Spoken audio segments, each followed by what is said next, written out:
Meantime, President Trump took something of a victory lap in a wide-ranging press conference today at the White House, as did some of his advisors, following those Supreme Court decisions. Christina Coleman is live here in L.A. with those details tonight. Good evening, Christina. Hi, good evening, Jonathan. Yes, in a 6-3 decision along ideological lines, the Supreme Court limited federal judges' ability to block executive actions with nationwide injunctions, and specifically regarding the Trump administration's efforts to ban birthright citizenship. Ending birthright citizenship, which now comes to the fore, that was meant for the babies of slaves. It wasn't meant for people trying to scam the system and come into the country on a vacation. The Supreme Court made it clear that its ruling today did not address whether Trump's executive order banning birthright citizenship is constitutional. A number of district court judges have issued nationwide injunctions to block the Trump administration's policies on a variety of issues, including efforts to ban birthright citizenship. And just take a look at just how many more injunctions have been issued against President Trump in his second term alone compared to other presidents. Most of these nationwide injunctions have come from a small handful of very hard left district court judges in just 4 or 5 cities like Los Angeles, Boston, San Francisco, Chicago. No one in America consented to be ruled by a district court judge in Chicago or Manhattan or Los Angeles or San Francisco.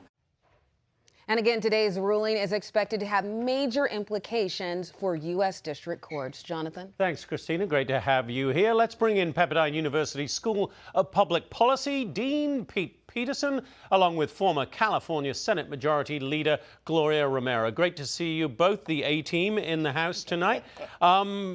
Pete, you think President Trump's tired of winning, to coin a phrase of his own, yet? It certainly seems so. He obviously burst into the press gallery there and wanted to take that victory lap, as you said. It's just been an incredible week if you start with the strikes on Iran, a very successful NATO trip, and of course seeing the results from the SCOTUS rulings. It seems both domestically and in foreign policy, the president is scoring a bunch of wins. Yeah, let's look at one of them specifically, Gloria. The win that he got with the no more injunctions from district courts, basically. We just talked about what Chuck Schumer said in our previous segment. Here's Stephen Miller responding to Chuck Schumer, essentially saying it was a bad day for democracy. Here's Stephen Miller. Chuck Schumer is cheering for district court tyranny. Chuck Schumer doesn't want to win a national election. Chuck Schumer wants to be able to install a single district court judge in a far left community to make decisions for the whole country. That is authoritarianism. That is fascism. That is not freedom. That is not American democracy. So who is cheering for democracy here? The Republicans or the Democrats? Who's right? Well, I think at the end of the day, it shows that the Constitution is more powerful than simply putting on a black robe. I mean, it's really interesting to see the response. I was excited by this ruling. It's a common sense ruling.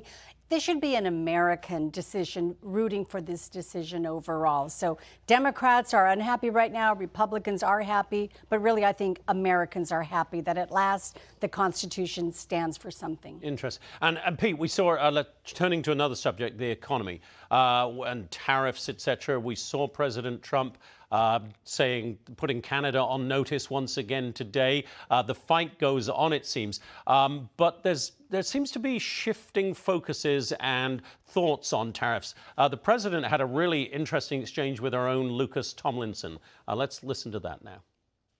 Mr. President, a leading global economist just did a 180 and says your tariff plan, you may have outsmarted everybody with it. What is your message? I love this. I love this question. This is the favorite. This is the best question I've ever been asked, because I've been going through abuse for years on this. But Mr. Because as you know, we're taking in hundreds of billions of dollars, no inflation whatsoever. But Mr. President, what is your message to critics who think your tariff plan will cause a recession? I think they should go back to business school. Lucas Tomlinson, of course, always asks the best questions. But Pete, is the president right that everybody else should go, or everybody who's criticized him should go back to business school? Well, I think some of the criticisms initially really missed the point, and President Trump said this over and over again, the tariffs were a strategy to get to free and fair trade. And I think what a lot of Americans have learned, that even with countries where the tariff rates are similar, there are a lot of ways that other countries are prohibiting and inhibiting our ability to trade with them. And so tariffs were always a strategy. They weren't an end goal.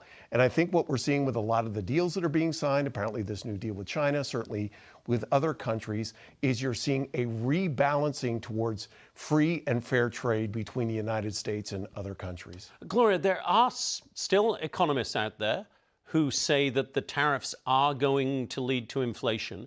There is a good deal of polling still out there that says people of the general public is still very worried about inflation and the cost of living. So is there just a natural lag here?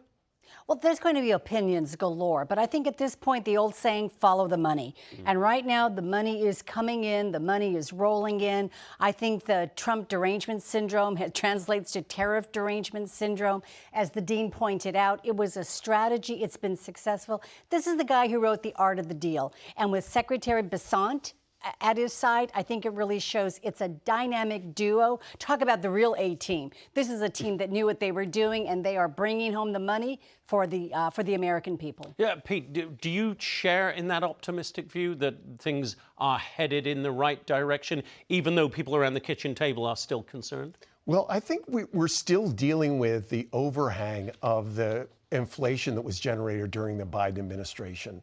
And we're certainly seeing here in California, when we look at gas prices and energy prices and food prices, these are issues that are actually much more California policy focused than nationally focused. And certainly what this economist that Lucas quoted before, if you read that economist's full statement, it really was a mea culpa in understanding that tariffs, just as tariffs, usually not a good idea. Tariffs as a strategy to drive towards free and fair trade, it's working. All right, Pete, Gloria, you will always be my A-team. Thank you so much. Happy weekend to you both.